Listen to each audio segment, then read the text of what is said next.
നമസ്കാരം, വിനിയാസ് വീഡിയോയിലേക്ക് എല്ലാവർക്കും സ്വാഗതം. എന്നത്തെയും പോലെ ഇന്നും എല്ലാവർക്കും വളരെയധികം ഉപകാരപ്പെടുന്ന ഒരു വീഡിയോയുമായിട്ടാണ് എത്തിയിരിക്കുന്നത്.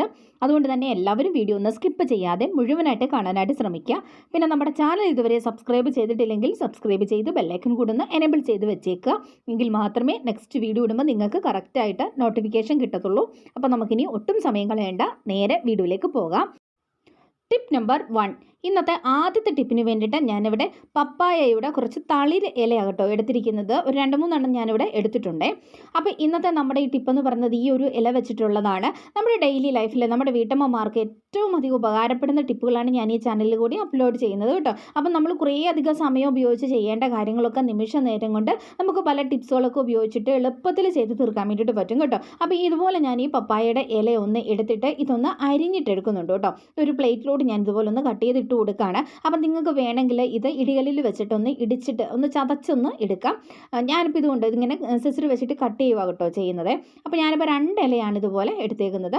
എന്നിട്ട് ഇതുപോലെ അരിഞ്ഞതിന് ശേഷം ഇതിലോട്ട് ഞാൻ കുറച്ച് മഞ്ഞൾപ്പൊടി ഇട്ട് കൊടുക്കുന്നുണ്ട് കേട്ടോ. അപ്പം നിങ്ങളുടെ കയ്യിൽ പച്ചമഞ്ഞൾ ഉണ്ടെങ്കിലുണ്ടല്ലോ, പച്ചമഞ്ഞൾ ഒന്ന് ഇടികല്ലിൽ വെച്ചിട്ടൊന്ന് ചതച്ചൊന്ന് എടുത്താലും മതി കേട്ടോ.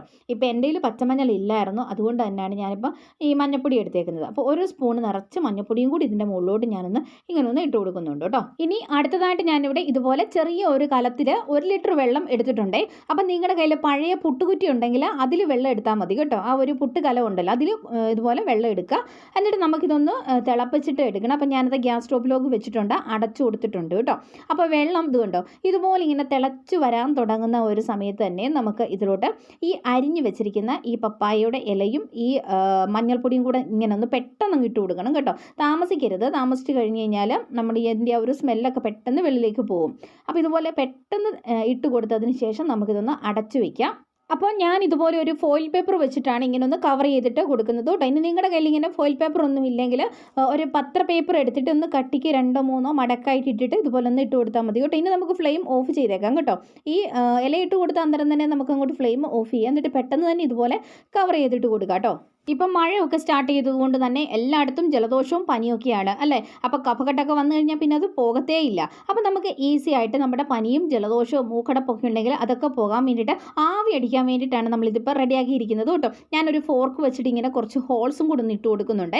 അപ്പോൾ നമ്മൾ ഇങ്ങനെ വെച്ചിട്ട് ഒരു തുണി വെച്ചിട്ട് ഇങ്ങനെ മൂടി, നമ്മൾ സാധാരണ ആവി അടിക്കത്തില്ലേ, അതേപോലെ നമ്മൾ ഒന്ന് മൂടി പൊതിച്ച് ഇരുന്ന് ഇതുപോലെ ഒന്ന് ആവി ഒന്ന് എടുക്കുകയാണെങ്കിൽ തന്നെ നമ്മുടെ ജലദോഷവും പനിയും, അതുപോലെ തന്നെ ഈ പച്ചമഞ്ഞളിന് ഒരുപാട് ആരോഗ്യ ഗുണങ്ങളുണ്ടെന്ന് നമുക്കറിയാം. അതുപോലെ തന്നെ പപ്പായ ഇലയിലും ഒരുപാട് ആരോഗ്യ ഗുണങ്ങളുണ്ട്. അപ്പോൾ ഇങ്ങനെ ഒന്ന് ആവി അടിക്കുകയാണെങ്കിൽ തന്നെ നമ്മുടെ മഴക്കാലത്തുണ്ടാകുന്ന ജലദോഷവും പനിയും അതുപോലുള്ളതായ എല്ലാ അസ്വസ്ഥതകളും മാറി, കഫക്കെട്ടൊക്കെ ഉണ്ടെങ്കിൽ അതൊക്കെ പോകും കേട്ടോ. അപ്പോൾ ഒരാഴ്ച ഇങ്ങനെ നിങ്ങളൊന്ന് ചെയ്താൽ മതി. അപ്പോൾ ഇത് 2 തവണ വേണമെങ്കിൽ നമുക്കിതിപ്പം ഈ ഒരു വെള്ളം കൊണ്ട് തന്നെ നമുക്കിത് ആവി അടിക്കാൻ വേണ്ടിയിട്ട് പറ്റും. പിന്നെ നിങ്ങൾക്ക് ഈ ഒരു ഇലയൊന്ന് മാറ്റി കൊടുത്ത് വീണ്ടും ഇതുപോലെ തന്നെ ഒന്ന് ഇച്ചിരി മഞ്ഞപ്പൊടിയും ഒരു 2 പപ്പായയുടെ ഇലയും കൂടി ഇട്ടിട്ട് ഇതേപോലെ ഒന്ന് റെഡിയാക്കി എടുക്കുകയാണെങ്കിൽ നമുക്ക് വീണ്ടും ആവി അടിക്കാൻ വേണ്ടിയിട്ട് പറ്റും കേട്ടോ. അപ്പോൾ ഇതുപോലെ നിങ്ങളൊന്ന് ട്രൈ ചെയ്ത് നോക്കുക. എന്നിട്ട് നിങ്ങളുടെ അഭിപ്രായങ്ങളും നിർദ്ദേശങ്ങളും ഒക്കെ അറിയിക്കാനായിട്ട് മറക്കല്ലേ. ഇനി 2ാമത്തെ ടിപ്പിലേക്ക് പോകാം.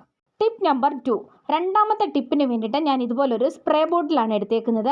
അതിൽ കുറച്ച് വെള്ളം എടുത്തിട്ടുണ്ട്. ഒരു 1/4 ഭാഗത്തോളം വെള്ളം എടുത്തിട്ടുണ്ട്. സാധാ പച്ചവെള്ളം തന്നെയാണ് എടുത്തേക്കുന്നത്. ഇനി ഇതിലോട്ട് ഞാൻ 1 ടേബിൾ സ്പൂൺ എന്ന കണക്കിന് വിനാഗിരിയും കൂടെ ചേർത്ത് കൊടുക്കുന്നുണ്ട്.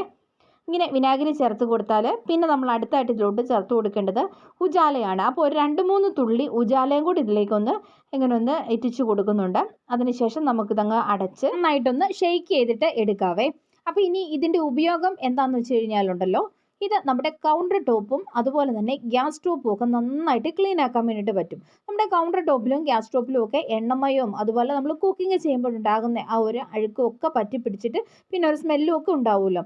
അപ്പോൾ ഇത് വെച്ചിട്ട് നമ്മളൊന്ന് ക്ലീൻ ചെയ്യുവാണെങ്കിലുണ്ടല്ലോ, നമ്മുടെ കൗണ്ടർ ടോപ്പിനും ഗ്യാസ് സ്റ്റോപ്പിനും ഒക്കെ നല്ലൊരു തിളക്കം കിട്ടും.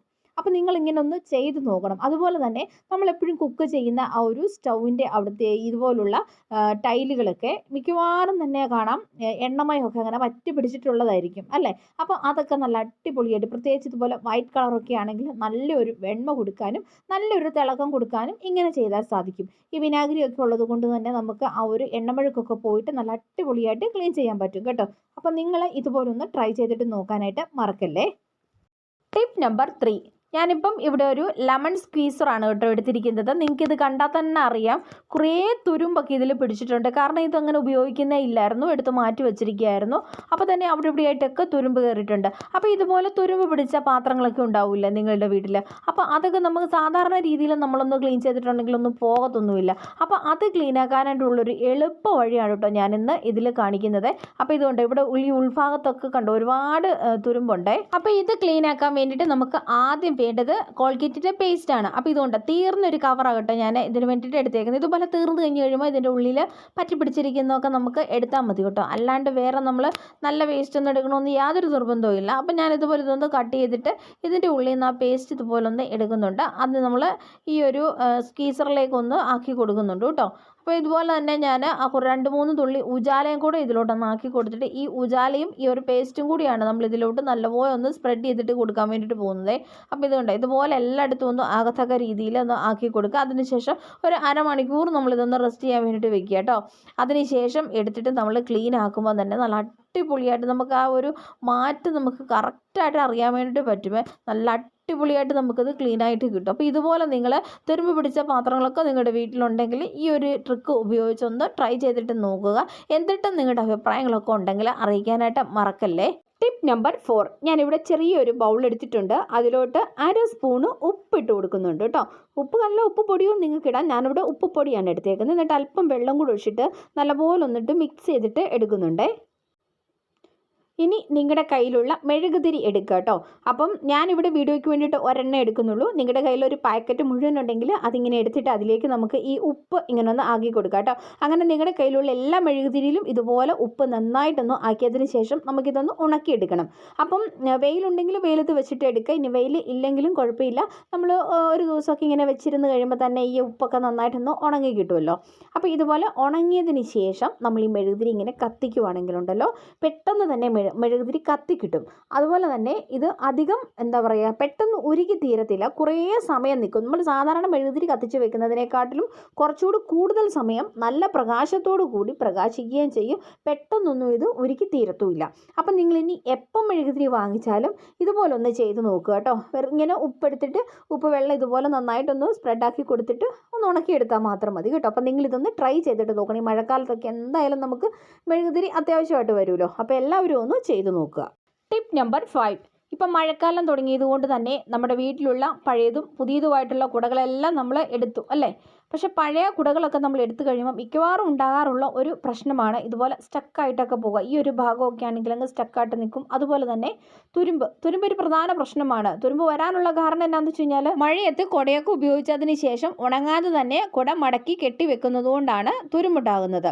അപ്പോൾ ഇതുപോലെ നമ്മൾ കുട എടുത്തു കഴിഞ്ഞാൽ മിക്കവാറും അറിയാൻ പറ്റും പഴയ കുടയുടെയൊക്കെ ഈ ഒരു ഭാഗത്തൊക്കെ നല്ലതുപോലെ തുരുമ്പുണ്ടാകും. അതുപോലെ തന്നെ ഈ ഭാഗമൊക്കെ ഭയങ്കര സ്റ്റക്കായിട്ടും ചിലപ്പോൾ കുട നൂർക്കാനേ നമുക്ക് പറ്റുന്നുണ്ടാവില്ല അല്ലേ. അപ്പോൾ അങ്ങനെയൊക്കെയുള്ള കുടകൾ ഇതുപോലൊരു മെഴുകുതിരി ഉണ്ടെങ്കിൽ നമുക്ക് അനായാസം ഈസി ആയിട്ട് നമുക്ക് ക്ലീനാക്കി എടുക്കാനും പറ്റും. ആ സ്റ്റക്കെല്ലാം മാറ്റിയിട്ട് പുതിയതുപോലെ ആക്കാൻ പറ്റും കേട്ടോ. അപ്പോൾ ഇങ്ങനെ മെഴുകുതിരി എടുത്തിട്ട് ഇങ്ങനെ കുടയുടെ ഇതുപോലെ സ്റ്റക്കായിട്ടിരിക്കുന്ന ഭാഗത്തൊക്കെ നമ്മൾ ഇതുപോലെ ഒന്ന് നന്നായിട്ടൊന്ന് ഉരച്ചിട്ട് കൊടുക്കുക. അതുപോലെ തന്നെ തുരുമ്പൊക്കെ ഉള്ള ഭാഗങ്ങളിലൊക്കെ നമ്മൾ ഇതുപോലെ ഒന്ന് ഉരച്ച് കൊടുക്കുകയാണെങ്കിൽ ആ സ്റ്റക്കായിട്ടിരിക്കുന്നതെല്ലാം മാറിയിട്ട് നല്ല സ്മൂത്തായിട്ട് നമുക്ക് കുട മടക്കാനും നൂർക്കാനും ഒക്കെ പറ്റും കേട്ടോ.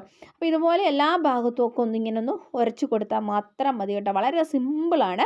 നമുക്കിതുപോലെ എപ്പോഴും ഇപ്പം പുതിയ കുട എല്ലാ കൊല്ലവും ഇപ്പോൾ പുതിയ കുടയൊക്കെ വാങ്ങിക്കുക എന്ന് പറഞ്ഞാൽ അതിപ്പം എല്ലാവരെയും കൊണ്ട് നടക്കാത്ത കാര്യമാണ്. അപ്പം ഉള്ളത് വെച്ചിട്ട് നമുക്ക് നല്ല അടിപൊളിയായിട്ട് നമുക്കിതിങ്ങനെ ഒന്ന് സ്റ്റക്കൊക്കെ മാറ്റിയെടുക്കുകയാണെങ്കിൽ പഴയ കുടയും നമുക്ക് പുതിയതുപോലെ ഉപയോഗിക്കാൻ വേണ്ടിയിട്ട് പറ്റും. അപ്പം ഈ മഴക്കാലത്ത് നിങ്ങൾ എല്ലാവരും പഴയ കുടയുണ്ടെങ്കിൽ ഇതേപോലെ ഒന്ന് റെഡിയാക്കി എടുക്കുക കേട്ടോ. അപ്പോൾ എല്ലാവരും ചെയ്ത് നോക്കുക. അപ്പോൾ ഇന്നത്തെ ടിപ്സുകളൊക്കെ ഇത്രയേ ഉള്ളൂ. ഇതിലേതെങ്കിലുമൊക്കെ നിങ്ങൾക്ക് ഉപകാരപ്പെട്ടെങ്കിൽ കമൻറ്റ് ബോക്സിൽ കൂടെ അറിയിക്കാനായിട്ട് മറക്കല്ലേ കേട്ടോ. അപ്പോൾ ഇതുപോലെ നല്ല നല്ല ടിപ്സുകളൊക്കെ ആയിട്ട് നമുക്ക് വീണ്ടും കാണാം. അപ്പോൾ അതുവരെ എല്ലാവർക്കും താങ്ക്സ് ഫോർ വാച്ചിങ്.